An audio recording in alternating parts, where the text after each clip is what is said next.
Chegamos ao último episódio sobre a Constituição Brasileira, agora no campo da economia, que foram vividos na época em que o país enfrentava sérias dificuldades financeiras após o chamado milagre econômico dos anos 70.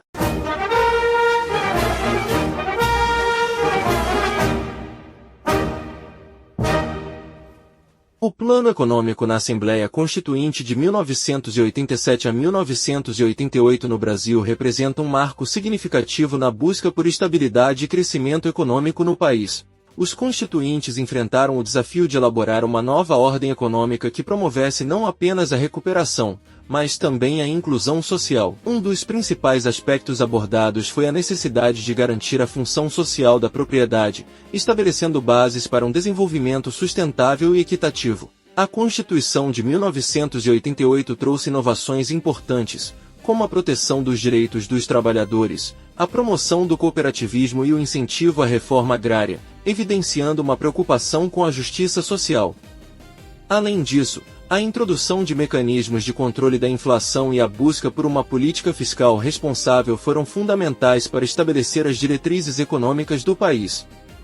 O compromisso com a erradicação da pobreza e a promoção do bem-estar social reforçou a ideia de que a economia deveria servir aos interesses da sociedade como um todo. Durante a década de 1980, o Brasil enfrentou uma grave crise econômica caracterizada por hiperinflação, recessão e elevada desigualdade social.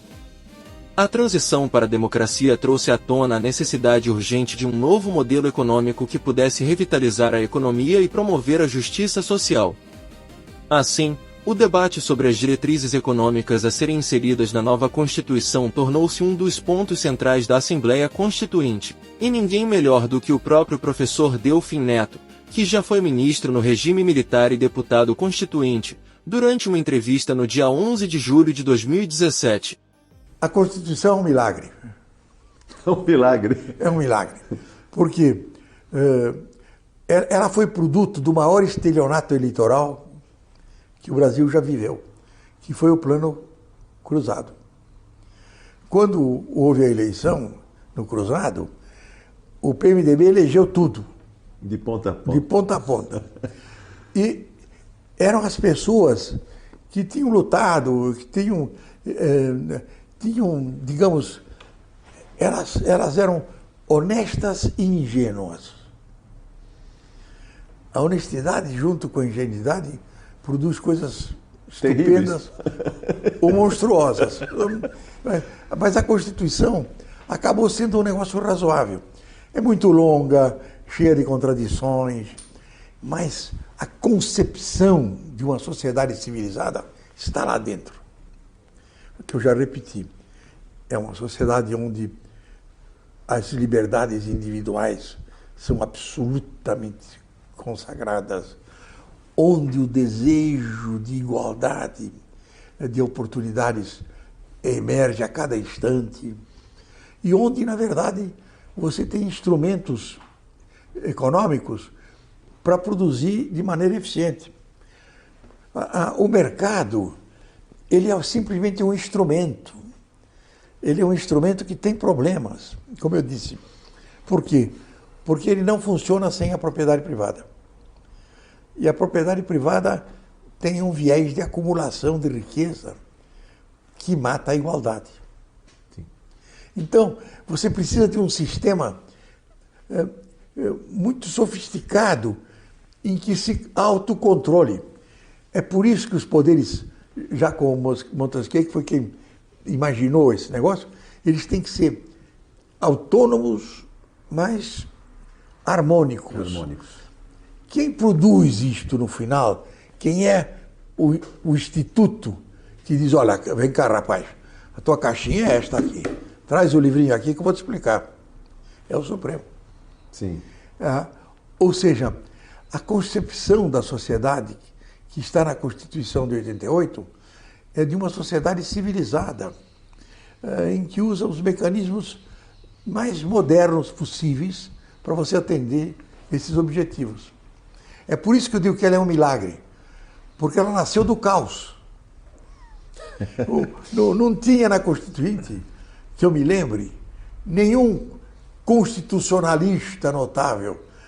um jurisconsulto que a gente pudesse consultar. Tinham pessoas que tinham algum conhecimento daquilo, daquele outro.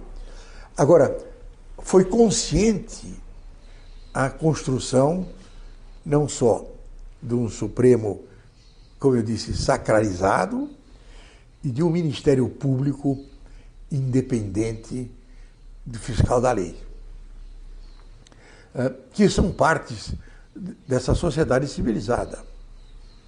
Agora, professor, muitos criticam a Constituinte por exemplo, oferecer muitos direitos e ao Estado, esse Estado, muitos deveres. E o que mais se ouve é que quem vai pagar a conta? Mas aqui a gente precisa entender, de novo, que estava lá uma esquerda ignorante e generosa.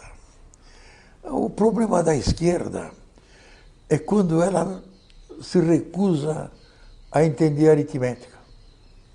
Então, a conta de padeiro, professor. O que acontece? Ela imagina que com um grande desejo político, 2 mais 2 pode ser 6. Mas uma coisa é segura. Se quem for eleito não entender que existem limitações físicas para o desenvolvimento econômico, nós vamos continuar como estamos, numa situação de desequilíbrio.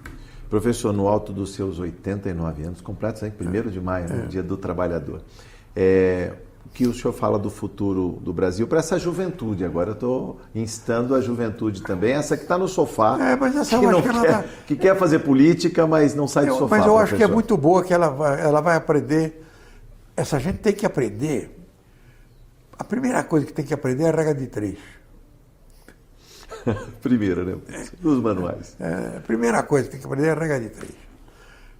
É saber o seguinte, que existem restrições físicas expressas nas identidades da contabilidade nacional que não são violáveis. Se você tentar violar, você ou produz inflação ou produz déficit em contas correntes. Esse é um fato físico. Não adianta imaginar que aparece um gaiato que diz eu vou fazer diferente. Nós já devíamos ter aprendido. É só olhar. Tem 20 países no mundo de sucesso. Em 2005, Delfim Neto refletiu sobre sua experiência na Constituinte, um marco histórico que moldou as bases do Brasil contemporâneo.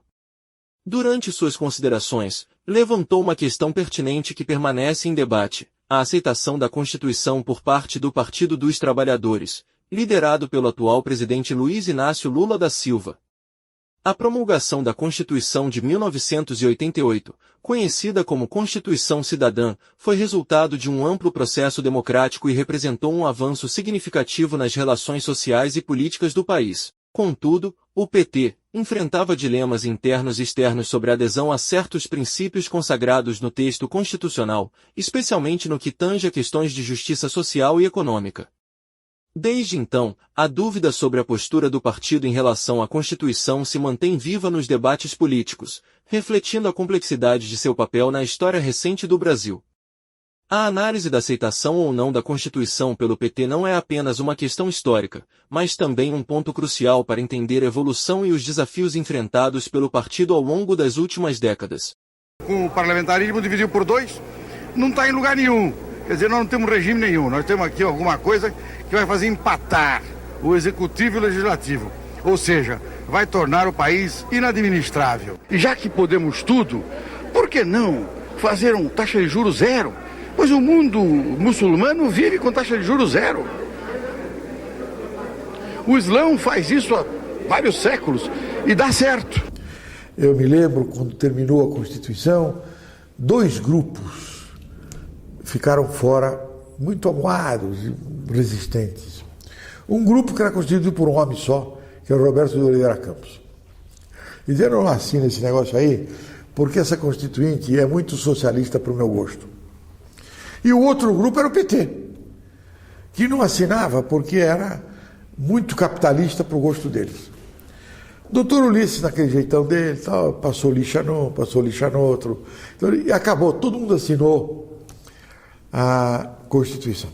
Mas até 98, quando você olha para o programa do PT, você vê que não aceitava os princípios de uma sociedade democrática, republicana, pluripartidária, porque eles têm o maior defeito, o defeito que destrói a democracia, é o defeito de que eu sou o portador da verdade, que é um resquício de marxismo de pé quebrado que frequenta a cabeça de muitos deles aí.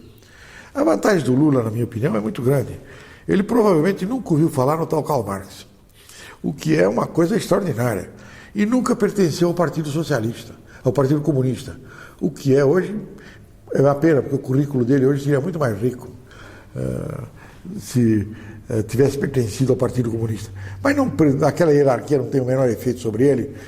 Ele é um homem de uma intuição enorme, entendeu no meio do processo que com aquele programa eles não iriam ao poder.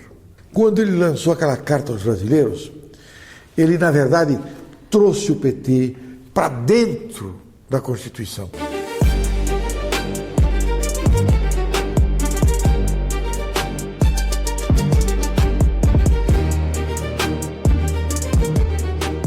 A pergunta que milhares de brasileiros queriam fazer aos constituintes do passado e para a classe política do presente: por que um juramento em dia de posse nunca será o suficiente para que a Constituição saia realmente do papel e transforme o nosso Brasil em uma nação melhor?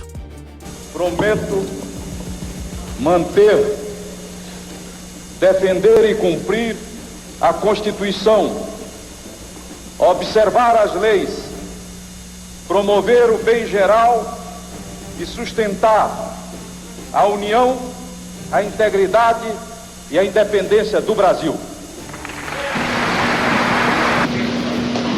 Prometo manter, defender e cumprir a Constituição, observar as leis, promover o bem geral e sustentar a união, a integridade e a independência do Brasil.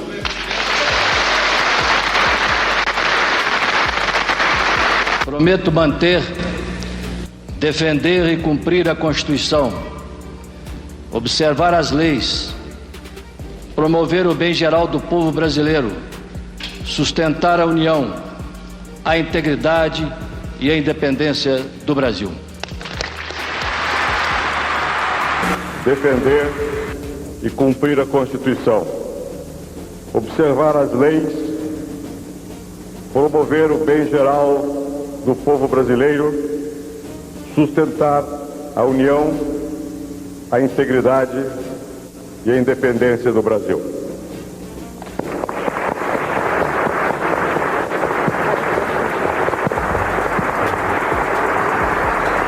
Prometo manter, defender e cumprir a Constituição, observar as leis, promover o bem geral do povo brasileiro, sustentar a união, a integridade e a independência do Brasil.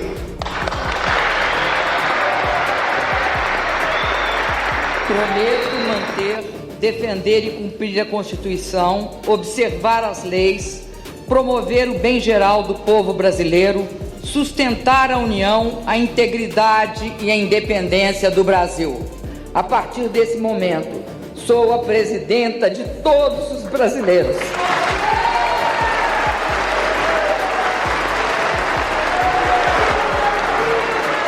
Prometo manter, defender e cumprir a Constituição, observar as leis, promover o bem geral do povo brasileiro, sustentar a união, a integridade e a independência do Brasil.